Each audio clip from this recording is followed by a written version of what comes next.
In this video, I'm going to show you how to set Google as your default search engine in Chrome in just a few easy steps. If you've ever typed a search into the address bar and gotten a different search engine instead of Google, this tutorial will fix that fast. This is a simple change, but it can make browsing smoother and more familiar every time you search. Before we begin, make sure to hit like and subscribe for more helpful tutorials like this, because it really helps the channel grow and lets you stay updated with more step-by-step guides. Alright, let's jump right in. First, open Google Chrome on your computer. You can do this from your desktop, taskbar, or start menu depending on how your system is set up. Once Chrome is open, look to the top right corner of the browser window. You'll see the three-dot menu icon there. Click on that menu to open Chrome's main options. From the drop-down menu, click Settings. This will take you to the main Chrome settings page, where you can control everything from appearance to privacy, passwords, and search preferences.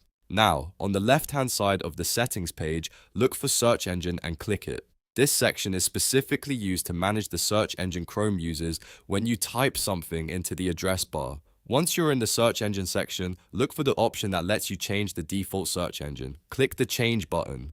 A list of available search engines will appear. From that list, select Google. After selecting Google, click Set as default to confirm the change, and that's it. Chrome will now use Google as your default search engine, so any searches you type into the address bar will go through Google automatically. If you want, you can also double check that the change saved properly by typing a quick search into the address bar and seeing Google results appear. If this tutorial helped you out, please give the video a thumbs up and subscribe for more quick and easy tech guides. I upload simple walkthroughs like this to help you save time and get the most out of your apps and devices. Thanks for watching, and I'll see you in the next video.